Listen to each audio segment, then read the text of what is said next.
Hey guys, let's get more news about Steelers, but first, don't forget to subscribe and leave your like. Fittipaldo, DeMarvin Leal seemed in better shape at spring practices, could be bigger contributor this season. The Pittsburgh Steelers have a depth problem along the defensive line, but it isn't for a lack of trying. Dating back to when they selected Cameron Hayward in the first round of the 2011 NFL Draft, they have selected at least one defensive lineman in every class except for 2017. Most of those have been late-round selections, which is part of the problem, but they have largely failed to develop many of those players into solid contributors. In 2022, DeMarvin Leal became the first day 1 or 2 pick along the defensive line since 2016, and his lack of development has put the team in a tough spot for the future of the position. After reportedly showing up to training camp out of shape last year, he seems to have bettered himself this offseason with more positive reports about his level of preparation. It appears Leal is in better shape and might be a bigger contributor this year, said Steelers insider Ray Fittipaldo via Pittsburgh Post-Gazette's fan chat. But he's been disappointing. Leal was a third-round pick. You need those guys to develop into something more. Fittipaldo had the report of being out of shape last year, so it is with the same set of eyes that he is observing a better version of Leal this year. Defensive line coach Carl Dunbar spoke with the media at mandatory minicamp a couple of weeks ago and said that Leal has started to find his professional footing as he looks to turn things around from a disappointing season.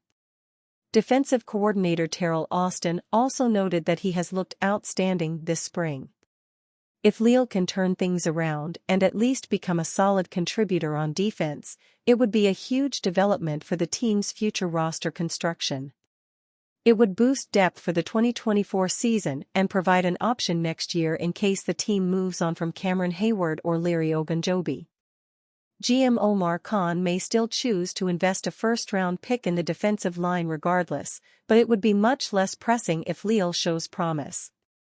They ended up playing Leal more than expected as a rookie, as he filled in at outside linebacker while TJ Watt was dealing with a pec injury.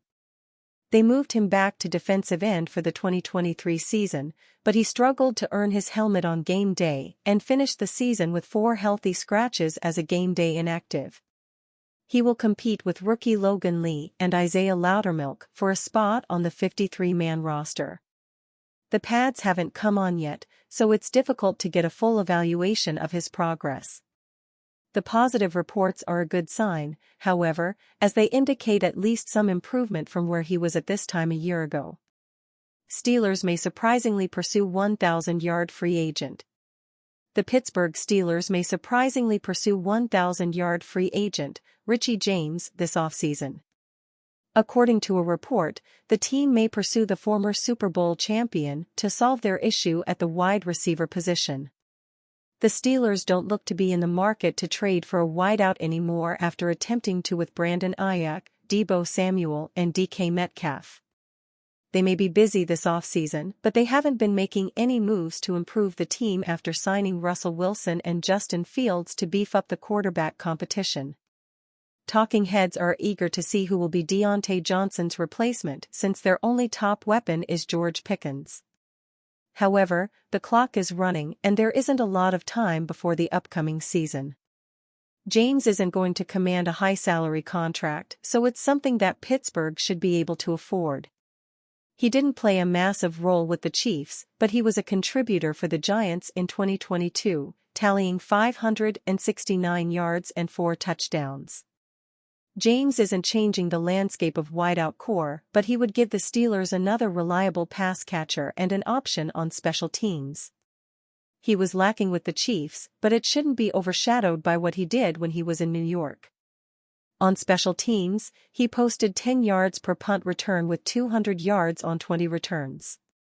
Pickens was the only receiver on the roster last season to have at least 210 receiving yards. James isn't changing that fact, but it gives the Steelers another rotational piece for Fields and Wilson to work with.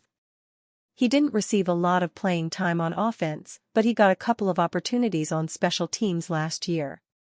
This could change if he signs in Pittsburgh.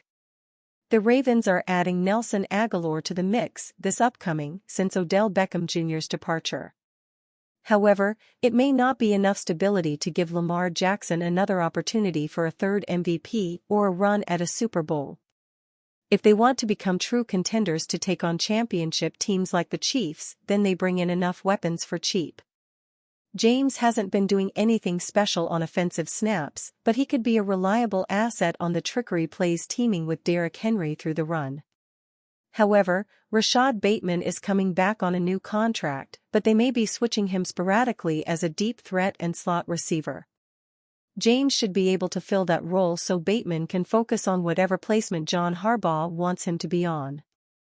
Zay Flowers is still their best receiver, so it gives them breathing room in case of any injuries. Super Bowl champion proposed a Steelers WR solution. The Pittsburgh Steelers may be holding out hope of trading for a star receiver such as Brandon Ayuk or a potential impactful WR2 like Courtland Sutton. But on June 24, Bleacher Report's Christopher Knox had an outside-the-box suggestion for the Steelers to find additional receiver depth, veteran Richie James. The 28-year-old won the Super Bowl as a receiver and return specialist for the Kansas City Chiefs last season. Knox named James one of 3 players the Steelers must consider in free agency before the beginning of training camp.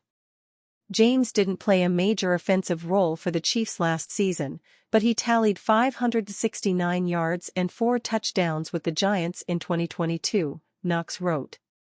He'd give the Steelers another capable pass catcher and another option on special teams. James posted just 10 catches for 114 yards in Kansas City during 2023. But on an offense that lacked receiving depth 2 years ago, James shined for the New York Giants, helping them earn a postseason berth. On special teams last season with the Chiefs, James registered 10 yards per punt return with 200 yards on 20 returns. He also had 187 yards on 9 kickoff returns. If the Steelers haven't given up on adding another wide receiver, they are likely searching for an option who had more production last season. George Pickens is the only wideout on Pittsburgh's roster who had at least 210 receiving yards last season. James won't do anything to change that poor fact. He's only had 200 receiving yards in 2 of his 5 NFL seasons, and he didn't reach that plateau in 2023. But James didn't receive many opportunities on offense with the Super Bowl champions. He played a career-low 137 offensive snaps last season while lining up for his most special teams snaps since 2019. If given an opportunity in Pittsburgh, James could return to his 2022 form when he was tied for first with the Giants in receptions and second in receiving yards. James also has big play potential if given the ball in open space. He averaged 17.1 yards per catch with the San Francisco 49ers in 2020. That's what the Steelers are hoping to get opposite Pickens from Van Jefferson, Quez Watkins, and/or Scotty Miller. All 3 receivers have averaged at least 15 yards per reception in a season before, but haven't achieved that mark since at least 2022. The Steelers also have 2022 fourth-rounder Calvin Austin III and third-round rookie Roman Wilson on the roster. Even if the Steelers sign James and he doesn't outperform Jefferson, Watkins, and Miller on offense, there could still be a role for him on special teams. Averaging 10 yards per punt return is no small feat. James gave the Chiefs, on average, an extra first down every time he received the opportunity to return a punt. Austin registered 8.6 yards per punt return for the Steelers last season. James could also return kickoffs. While the Steelers signed Cordarrelle Patterson this offseason for that role, the NFL's rule changes on kickoffs this season could result in teams needing more than one returner. Knox argued that versatility could make James very valuable to the Steelers. He also likely won't cost much. James would be a valuable addition, given the league's new kickoff rules, and he'd likely come in at a bargain price, Knox wrote. He played on a 1-year, $1.2 million deal last season. A similar offer would likely bring James to Pittsburgh, where he could provide depth for multiple units. If the Steelers could sign James on that affordable of a contract, there's little risk in bringing him in to compete during training camp. And you, fan? What do you think of the situation of Richie James? Leave your opinion in the comments.